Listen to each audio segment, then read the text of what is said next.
Assalamu alaikum wa rahmatullahi wa barakatuh. Donc, dans la continuité de ce qu'on a parlé par rapport à la sorcellerie, par rapport aux méfaits, ses origines, magie blanche ou magie noire, tout ça, alhamdoulilah, on en a parlé. Aujourd'hui, on va juste terminer sur un point. Justement, c'est quoi le lien entre les sorciers et les shaitans et les djinns? Comment ils font appel à ça? Comment les sorciers travaillent?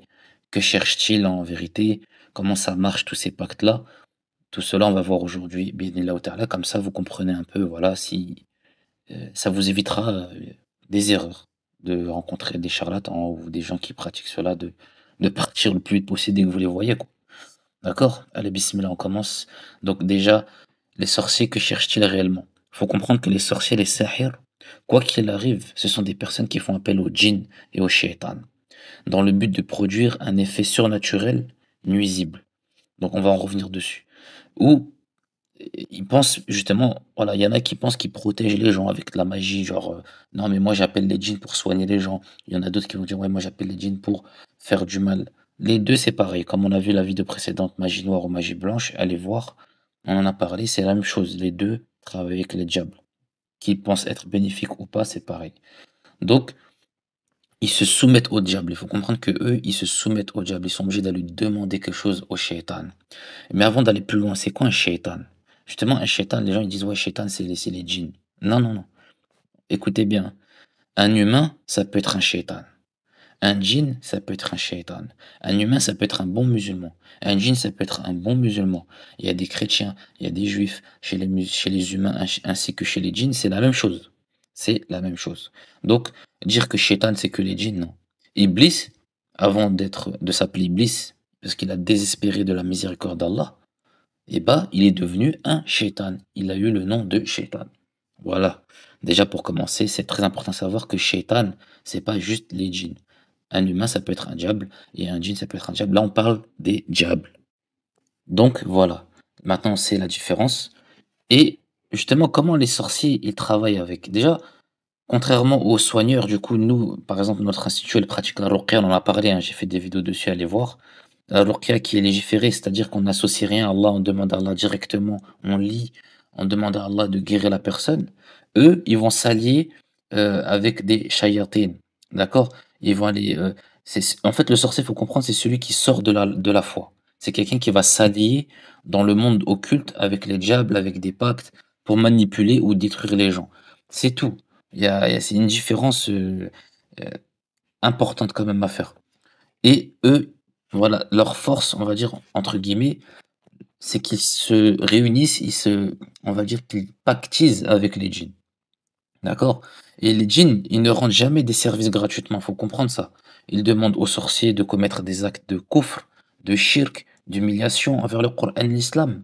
Par exemple, écrire des versets de Coran à l'envers, marcher avec le Coran, tu mets ça sur tes chaussures et puis hop, tu marches avec aux toilettes. Tu vas te sacrifier en dehors d'Allah. Nous, on mange halal, vous voyez, on mange halal, on sacrifie pour Allah. Eux, ils vont sacrifier pour une entité, pour un djinn, pour autre chose qu'Allah, exprès, et ils vont se laver carrément avec. Ils vont insulter Allah et son prophète, et ils vont insulter tous les prophètes, et même les compagnons aussi. Les ulama, etc. Bref, ils vont vraiment blasphémer. Ils vont faire des sacrifices interdits, voilà, comme on l'avait dit, des animaux. Il y en a, astaghfirullah, désolé de dire ça, mais voilà, il y a des sacrifices humains. C'est obligé à savoir ça. Il y a eu des sacrifices très lugubres, humains et animaux. Ils sont prêts à tout, je vous ai dit, ils sont prêts à tout. Vraiment, pour pactiser avec le diable, pour avoir euh, les choses de ce bas monde, ils sont prêts à tout. Quitte à tuer les gens, quitte à les faire disparaître, quitte à perdre leur foi, quitte à vendre leur âme, ils le font. Ils écrivent des talismans, comme on avait vu, des symboles sataniques. Ils étudient les livres de sorcellerie interdites qu'Allah il a interdit. Ils entrent dans des états d'impureté permanente. Il y en a qui vont, je vous ai dit, hein, il y a des imams qui vont à la mosquée sans faire les ablutions. Il y a des gens que c'est fait exprès. Tout ça, c'est fait exprès. Voilà, tout simplement, c'est fait exprès. Donc, tout ça aussi, ça prouve aussi qu'ils ne possèdent aucun pouvoir par eux-mêmes. Faut pas croire qu'eux, ils ont des pouvoirs, ils sont waouh, c'est extraordinaire. Non, ils sont obligés de se soumettre aux démons, qui eux-mêmes sont faibles. Je le rappelle, qui eux-mêmes, ils ont besoin des humains pour pouvoir appliquer, on va dire, leurs œuvres. Donc, faut pas croire que voilà, Allah il leur a accordé une puissance que nous, on n'a pas. Par contre, comme j'avais dit dans la vidéo précédente, que je vous invite à voir la magie noire ou magie blanche, c'est que si jamais vous associez à Allah ou vous accordez à une créature une force qu'elle n'a pas, Allah il va vous rendre dépendant d'elle, il va lui donner une puissance qu'elle n'avait pas au préalable, auparavant. D'accord? Donc ne faites pas ça. N'associez rien à Allah et ne leur donnez pas des pouvoirs et avoir peur d'eux. D'accord? Vous voyez bien qu'ils sont complètement dans l'obscurité totale. Donc comment ça opère un peu le sihr? Déjà, ils identifient la cible. Une fois que voilà, ils ont fait leur pacte, une fois qu'ils sont mis d'accord tous les deux, ils identifient la cible, le nom, le prénom de la mère. Ils ont besoin des photos, d'objets personnels, des vêtements, des cheveux. Bref, le cas le plus connu, ils vont créer un pacte entre le sorcier qui va invoquer un djinn ou plusieurs.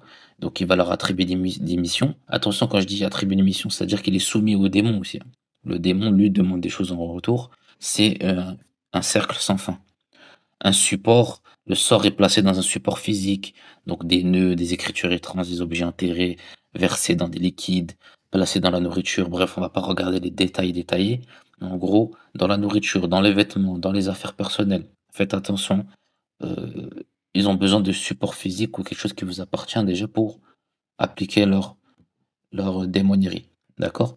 La mission du djinn, nuire à la personne. Donc lui, il va s'attacher avec la sorcellerie. Une fois qu'elle est rentrée dans votre corps, lui, grâce à la sorcellerie, va pouvoir s'introduire par une faille, rentrer directement dedans. Et là, il va commencer son travail, c'est-à-dire influencer vos pensées. Du coup, spirituellement, au niveau, comme on dit, ouest-ouest, c'est-à-dire qu'il va vous insuffler, il va influencer vos pensées. Il va être au niveau de vos émotions. Vous provoquez des larmes, vous provoquez des tristesses, vous provoquez des émotions que vous n'avez pas au préalable avant. Et là, d'un coup, vous ressentez des choses que d'habitude, vous ne sentez jamais. Vous provoquez aussi des séparations dans vos familles, dans vos mariages, avec des disputes et de la colère qui ne sortent de nulle part, alors que de base, vous n'êtes pas colérique. Des maladies qui ne sortent de nulle part, le médecin ne voit rien dans la radio, des blocages, etc. Ça sera la mission de la sorcellerie qui va nourrir le djinn, et le djinn va faire un peu ce qu'il a à faire. D'accord? Ensuite, la force va dépendre vraiment du croyant ou de la personne qui est malade. Si c'est quelqu'un qui est très proche d'Allah et qui accepte le destin, qui patiente dans la maladie, qui se soigne, qui fait les bonnes causes, qui n'associe rien à Allah, voilà, qui fait ruqya ou qui se soigne, elle va guérir très vite et voire même, elle va même pas sentir beaucoup les effets négatifs de ces choses. Mais les personnes qui ont un petit peu, voilà, sont plus faibles, forcément, ils vont sentir plus que les autres. Et des fois, ça veut rien dire. Des fois, c'est juste Allah qui veut éprouver son serviteur, alors que lui, il a tout, les protections nécessaires. Mais des fois, c'est comme ça, Allah, il veut éprouver. Donc lui, il faudra qu'il patiente et continue les soins jusqu'à la libération. Mais voilà à peu près comment ça se passe. Euh, donc on l'a inversé dans Surat Al-Falaq. Wa min sharri naffathati fil uqad. Contre le mal des souffleuses sur les nœuds. Celle qui souffle, celle qui prépare les nœuds, celle qui fait ça. Ou il aussi. C'est pas que les femmes, bien sûr, d'accord?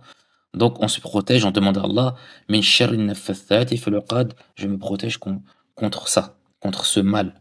D'accord? C'est pour ça c'est des sourates protectrices, les dernières sourates, on les appelle comme ça, parce qu'elles nous protègent des gens, des west des sorcelleries, de la créature. Pour ça que notre prophète sallallahu alayhi wa sallam nous a dit de lire ça, de nous soigner avec. D'accord? Quelle est la part d'illusion justement dans la sorcellerie? Parce qu'on avait vu aussi dans la vidéo sur les méfaits de la sorcellerie, que ça trompe l'œil. Les sorciers, ils utilisent beaucoup la sorcellerie pour tromper le visuel et même psychologiquement. Ils utilisent les djinns, justement, la sorcellerie pour tromper l'œil. Comme on avait dit avec Moussa et Pharaon dans la vidéo euh, que j'avais publiée il n'y a pas longtemps, les méfaits de la sorcellerie. D'accord? Dans Surat Taha, Allah subhanahu wa ta'ala où il dit, il lui semblait à cause de leur magie que leurs cordes et leurs bâtons se mettaient à ramper. Il leur semblait, c'est-à-dire c'est c'est faux, d'accord? Mais les gens qui ont subi la sorcellerie voient ces choses-là. Donc sans réalité physique stable, c'est une illusion forte, d'accord? Donc ça c'est à se soigner ça, hein, faut pas rester comme ça bien sûr. Et Allah Ta'ala, il nous a montré un vrai miracle, le bâton de Moussa alayhi salam qui s'est réellement transformé par la volonté d'Allah. Ça, c'est ce qu'on doit croire, c'est ce qu'on doit chercher. On ne doit pas s'attacher aux démons et avoir peur de ces choses futiles, d'accord? Et le sorcier et le shaitan, justement, ils ont un échange constant. Le sorcier obéit au démon, le démon obéit au sorcier par des actes de mécréance, d'humiliation, de shirk comme on avait vu, d'association. Donc le démon, il va exécuter ce qu'on lui demande. Le sorcier aussi, il sera obligé, dans un cercle vicieux, bah, de nourrir le djinn, de sacrifier, d'être... Voilà, cercle vicieux comme ça. Mais on le sait tous que le djinn, c'est un menteur, c'est un traître, c'est un manipulateur. Il peut tromper le sorcier lui-même, des fois le tuer, parfois il prend possession de lui. S'il ne remplit pas ses engagements, en tout cas, moi, j'ai vu beaucoup de sorciers, moi je le connais en tout cas dans ma région, avoir des AVC, tomber évanoui, perdre ne plus sentir un membre de son corps. Beaucoup de sorciers finissent tous, souvent, hein, très souvent, dans le suicide, dans l'humiliation. Donc faut pas croire que ces gens-là, voilà, ils font ce qu'ils veulent, Allah il les laisse faire. Allah il voit tout, il sait tout. Ne vous inquiétez pas pour eux. Mais pour ceux qui aussi font du shirk, par exemple, ils ont des amulettes ou ils ont encore des gris chez eux ou des talismans. C'est à peu près pareil pour vous, sauf que on ne dit pas que vous avez le mal, mais quand même chez vous il y a quelque chose qu'Allah il n'aime pas. Donc enlevez ça, Inch'Allah, dès que possible, si c'est possible, le plus vite possible, pour justement être purifié de tout ce mal-là. D'accord? Et on avait discuté aussi, j'avais dit pourquoi Allah il a permis que cela existe. Pourquoi Allah il a permis que cela existe? Tout simplement parce que Allah il a voulu que le bien et le mal soient une séparation. On arrive à voir justement c'est qui fait du mal, c'est qui fait du bien, ça c'est obligatoire. Là, que ce soit quelqu'un qui tue quelqu'un ou quelqu'un qui atteint quelqu'un, on le sait par sa méchanceté ou par son bien-être. Bah, parce qu'on a besoin de ça, on a besoin de voir qui fait du mal, qui fait du bien. Allah aussi, il a fait ça aussi pour séparer le mal et le bien, d'accord, mais aussi pour éprouver son serviteur. Pour éprouver qui? Son serviteur, pour qu'il puisse le voir justement si il arrive à résister, à patienter dans l'épreuve de la maladie. Donc voilà, on avait déjà vu pourquoi ça existe tout ça. C'est pas parce qu'Allah il veut du mal, c'est parce que c'est obligatoire pour mériter le paradis qu'on puisse montrer à Allah que dans les épreuves, on arrive à passer outre. D'accord? Donc, la sorcellerie, c'est un piège, bien sûr, faut pas tomber dedans, ou les gens qui sont tombés dedans, le repentir n'est pas trop tard. Allah, il veut voir qui choisira la protection licite aussi. Le Coran, la ruqya, la patience, et qui va aller chercher des solutions interdites. Les sorciers, les voyants, le shirk, d'accord? Donc tout ça, c'est important à savoir quand même, un minimum. Faut pas se tromper, faut pas se leurrer dessus. Le danger de consulter un sorcier en voyant, vous le savez déjà. D'accord? Le prophète sallallahu alayhi wa sallam, il a dit, celui qui va voir un devin ou un sahir et croit en ses paroles, il a mécru ce qui a été révélé à Muhammad sallallahu alayhi wa sallam, rapporté par Ahmed Abu Daoud, authentifié par Al-Bani.